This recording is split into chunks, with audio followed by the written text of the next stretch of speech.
do Advento, já às portas do Natal.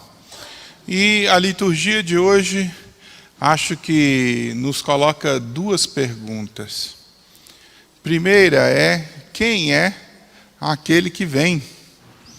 Já que estamos às portas do Natal, quem é esse que vem?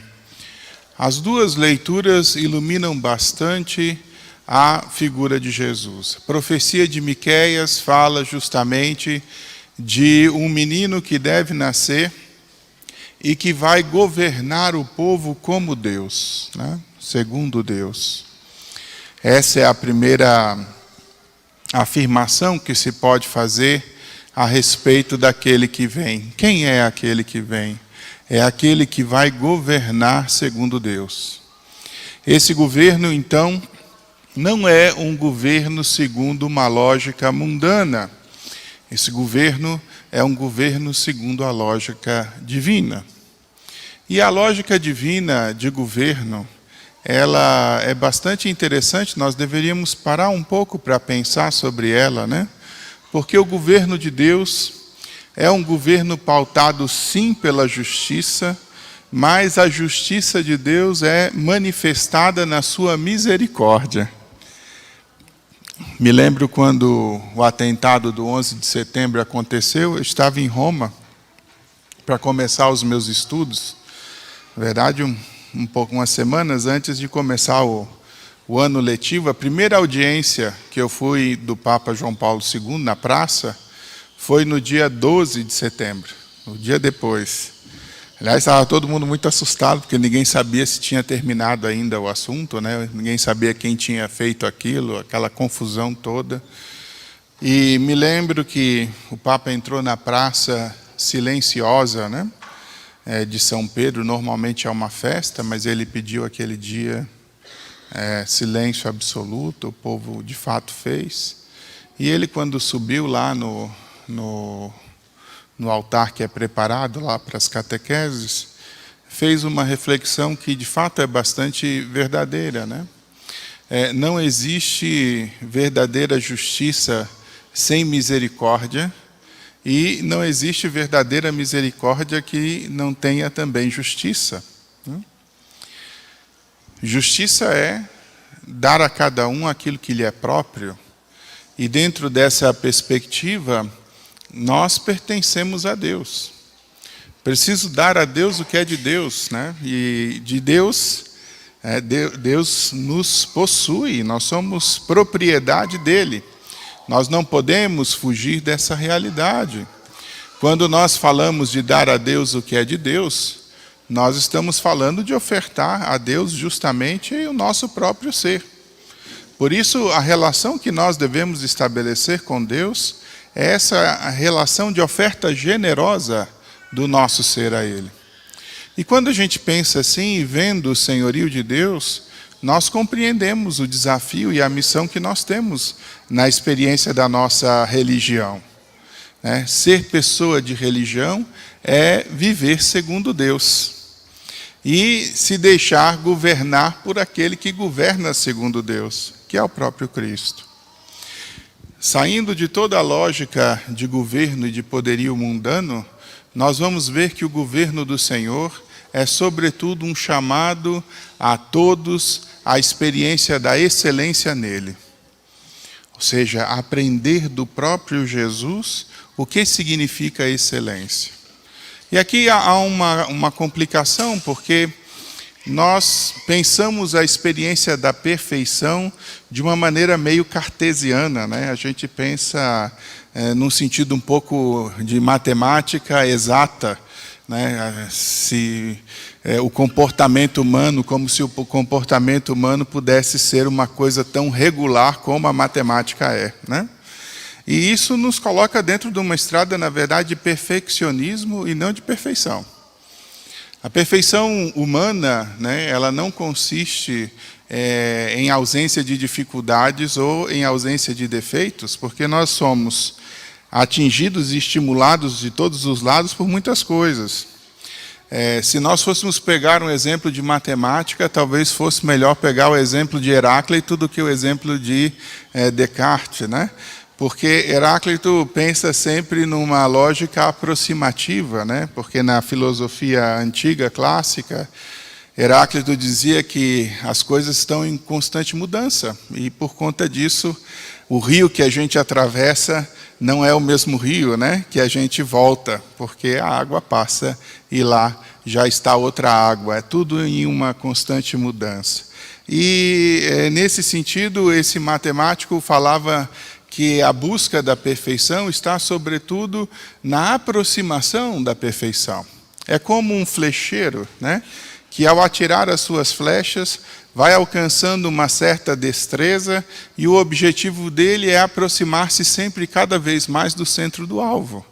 Mas são tantas as variantes que acertar o centro do alvo é sempre uma perspectiva relativa e não exata. Assim é o esforço humano em relação à experiência da santidade. Nós precisamos buscá-la, e buscá-la significa aproximar-se da meta. Por mais que muitas vezes nós não alcancemos sempre o centro do alvo. O ser humano é chamado a aprimorar-se e a melhorar-se dentro dessa perspectiva. Então, nesse sentido, Deus não espera de nós exatidão, né? Deus não espera de nós uma santidade que seja mera ausência de defeitos ou de dificuldades. O que Deus espera de nós é esse movimento intencional para o bem, de modo a nos aproximarmos cada vez mais daquele que é o sumo bem, porque o alvo que nós queremos alcançar é o próprio Deus. Assim, na experiência do governo de Deus, nós somos chamados a nos aproximarmos dele, imitando aquele seu exemplo de excelência. E nisso está a beleza da segunda leitura, né? A segunda leitura, tirada da carta aos Hebreus, fala justamente da experiência de Cristo mesmo. E o que é a experiência que a carta aos Hebreus fala? Né? Não foram suficientes os sacrifícios e os holocaustos para apagar a mancha dos pecados da humanidade inteira. E esses sacrifícios e holocaustos não resolveram o problema da relação com Deus. E aí ele diz, né? Formaste-me então um corpo. E eu disse, eis que eu venho fazer a tua vontade. E aqui está exatamente o sentido da experiência da remissão, da salvação que é operada por Jesus Cristo. Porque a perfeição do Cristo está justamente na sua correção e na retidão de vida, na medida em que ele, na sua experiência de existência humana, realiza perfeitamente a vontade de Deus. E qual é a vontade de Deus? A vontade de Deus é a remissão da humanidade a partir da experiência do sacrifício da cruz. Um único perfeito e um único justo por todos os injustos. Formaste-me um corpo e eu disse, eis que venho. É esse menino que vem no Natal. Esse que vai realizar na plenitude a vontade de Deus. Esse que se aproxima da condição humana para dar justamente à experiência humana a plenitude que ela sozinha não é capaz de alcançar. Ao olharmos então a experiência da cruz, nós entendemos que o projeto de Deus, a realização da sua vontade, consiste sobretudo na oferta generosa e incondicional da própria vida. E isso Jesus faz num nível de excelência que nós nem sequer somos chamados a alcançar. Nós participamos desse mistério da oferta de Cristo na cruz, cada vez que ofertamos algo de nós, ou algo que temos para os outros, de modo a enriquecê-los na vida como dom. É assim a experiência da cruz, onde o Cristo faz a oferta total de si, para que nós pudéssemos ter vida e vida em plenitude. Mas essa oferta também está dentro de um contexto onde nós precisamos, ao olhar para a cruz, compreender também que a nossa experiência cristã consiste numa oferta nossa a cada dia, daquilo que somos e daquilo que temos. Esse tempo do Natal em que nós somos chamados aí à solidariedade, somos chamados à solidariedade para recordarmos que a estrada cristã é a estrada da benevolência, que a estrada cristã é a estrada justamente de enriquecer a vida do outro com a oferta da nossa, que a estrada cristã consiste, né, muito mais no dar do que no receber. E aqui é onde nós precisamos construir o caminho que devemos fazer. Hoje, então, se nós pensarmos no governo do Cristo, o Cristo conduz pelo exemplo. E aqui é muito interessante olhar isso, né? Como, de fato, se nós quisermos nos deixar governar por Cristo, nós precisamos olhar para o seu exemplo. O Senhor reina pelo exemplo, né? E nós, diante do exemplo dele, precisamos nos esforçar, né? Como Heráclito, para nos aproximarmos dessa meta. Porque a experiência cristã é isso, né? Um movimento de nos aproximarmos dessa meta, que é a imitação perfeita de Cristo Jesus. Então, ao olharmos então hoje esses dois textos, a profecia de Miqueias, que fala sobre quem é aquele que vem, ao olharmos a leitura hoje da carta aos Hebreus, que fala da formação do corpo do Cristo e da vinda do Cristo como aquele que realiza em si, na obediência perfeita à vontade de Deus e por conta disso é soberano, nós devemos responder a uma segunda pergunta. Eu disse que hoje tínhamos duas, né? É como devemos receber aquele que vem? Como devemos receber aquele que vem? E aí a leitura de hoje da experiência de Maria que visita Isabel nos dá com clareza o tom, né, de como devemos receber aquele que vem. Nós devemos receber aquele que vem com alegria. Hoje, quando Maria chega na casa de Isabel, né, e cumprimenta Isabel, o coração de Isabel, o coração de João Batista se enchem de alegria porque recebem justamente a mãe do Salvador. E, por consequência, o próprio Salvador. De onde me vem, que a mãe do meu Senhor me venha visitar? Pergunta hoje Isabel, cheia de contentamento. E aqui eu acho que está uma experiência interessante da gente pensar. Será que nós acolhemos Jesus, acolhemos o seu ensinamento, acolhemos a sua experiência, nós fazemos essa realidade com alegria? Ou será que nós carregamos a experiência da nossa religião como um peso? De novo, eu boto a questão, a gente precisa virar a chavinha, né? Assim, quantas vezes os cristãos carregam as responsabilidades da vida cristã, né, com peso? Quantas vezes nós lidamos com as nossas fragilidades pela lógica da culpa e não pela experiência da graça? Quantas vezes nós nos entristecemos em vez de nos alegrarmos por esse Senhor que vem? Nós tornamos pesado aquele fardo que deveria ser leve, porque há uma contradição entre aquilo que é o nosso querer e aquilo que é o querer de Deus. E muitas vezes, para viver a experiência da religião, nós sofremos para abrir mão do nosso próprio querer, porque não estamos prontos para amar com generosidade ainda o querer de Deus. E o nosso coração, ao invés de se alegrar, se entristece. A experiência cristã deve ser uma experiência de acolher exatamente aquele que vem com alegria, porque aquele que vem é aquele que redime os pecados, é aquele que restaura a comunhão com Deus, é aquele que abre as portas do céu, é aquele que chama para a experiência da graça, é aquele que chama a humanidade a alcançar a excelência e a perfeição que ela é chamada a ter. Como isso pode ser para nós peso? Como isso pode ser para nós opressão, quando na verdade se trata de libertação? E aqui está a grande falácia do mundo, e aqui está o grande engano que o diabo muitas vezes coloca no nosso coração, de achar justamente que as coisas desse mundo são mais importantes do que a nossa comunhão com Deus. E aqui está justamente o truque e a cilada de nos enredarmos nas coisas que são inferiores, ao invés de abraçarmos aquela experiência superior que é o próprio Cristo.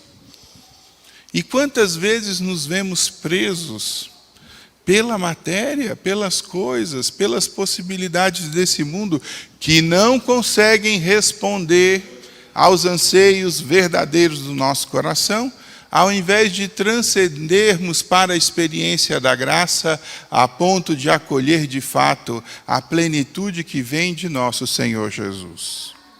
E Jesus fala disso. No Evangelho de Mateus vai dizer: buscai primeiro o reino, as outras coisas vêm em acréscimo. Olhem as aves do céu, olhem os lírios do campo, não semeiam nem ceifam. No entanto, o Pai que está no céu as alimenta. Vocês não são mais do que as aves do céu? Vocês não são mais que os lírios do campo? Busquem primeiro a Deus e as outras coisas vão entrando nos seus eixos. É o que Jesus está explicando. Jesus vai dizer: quem quiser ganhar a própria vida vai perdê-la. Mas quem perder a sua vida por causa de mim, esse de fato a encontrará. Quem quiser ser meu discípulo, primeira coisa que Jesus diz, faz o quê? Renuncie-se a si mesmo. Significa liberte-se dos próprios desejos, dos próprios interesses, dos próprios projetos, para abraçar o projeto de Deus. Renuncie-se a si mesmo. Pegue a sua cruz cada dia e venha atrás de mim. Senhor, o que eu preciso fazer para alcançar a vida eterna? Pergunta um jovem rico. E ele diz: obedece os mandamentos. Ele diz: mas eu já faço isso desde criança. Você quer ser perfeito? Olha aí a mudança do tom. Você quer ser perfeito? Vende as tuas coisas todas e vem atrás de mim. Na verdade, o Senhor nos convida a um desapego de nós mesmos, nos apegarmos primeiro a Ele, para que Ele nos dê aquilo que nós somos e todas as coisas que nós precisamos. E assim há uma verdadeira hierarquia, uma verdadeira justiça nas possibilidades que nós temos. A experiência das coisas que temos, das coisas que conquistamos, está também para que nós possamos enriquecer a vida dos outros, como sinal também de salvação, de remissão, que vem primeiro, no sentido muito rasteiro, na ajuda material, porque tem gente que efetivamente passa fome, mas que depois, ultrapassada essa ajuda material, vem também a experiência espiritual da construção de um laço e de um vínculo fraterno que nós somos capazes de entender pela palavra amor. Por isso, o exercício da caridade é o caminho que vai transformar o nosso coração e que vai nos fazer libertos justamente dos apegos que nós temos, para que nós possamos levar a nossa vida com leveza, entendendo que o Senhor está ao nosso lado e que nós somos capazes de viver uma vida muito mais plena quando nós a colocamos de fato no Senhor. É assim que hoje a prima Isabel e o seu filho João, ainda no ventre materno, recebem Jesus na sua casa. O cumprimento da Virgem Maria é um cumprimento tradicional. Shalom, a paz esteja com você. Quando Maria deseja a paz para Isabel, ela é tomada da alegria, porque não é uma paz qualquer. Não é a paz simplesmente a ausência de guerra, mas é a paz com Deus, a paz com aquele que vem, a paz com aquele que governa segundo Deus, que é o próprio Cristo Jesus. Ao acolhermos hoje, então, no nosso Natal, esse Jesus que vem, o acolhamos com alegria, entendendo justamente que a vinda dele é exatamente a causa da nossa alegria. E que nós estamos felizes por quê? Porque não estamos mais entregues ao poder do pecado, não somos mais escravos da morte e nem estamos limitados a essa experiência de vida. Deus, na presença de Cristo nesse mundo, nos chama à convivência familiar com Ele. Assim, nós nos aproximamos hoje de Jesus como quem se aproxima do irmão mais velho, que nos leva à experiência da mesa junto com o Pai. Que nós celebremos com alegria o Natal, entendendo justamente que Jesus é a razão de ser da nossa alegria. Não é o presente de Natal, não é o Papai Noel, né? Não é uma fraternidade universal genérica, né? É o Cristo que vem, é o Cristo que realiza em nós essa plenitude e que porque Ele veio, nós nos alegramos e porque Ele veio, nós esperamos a sua volta gloriosa como aquele que governa na plenitude e na justiça. Louvado seja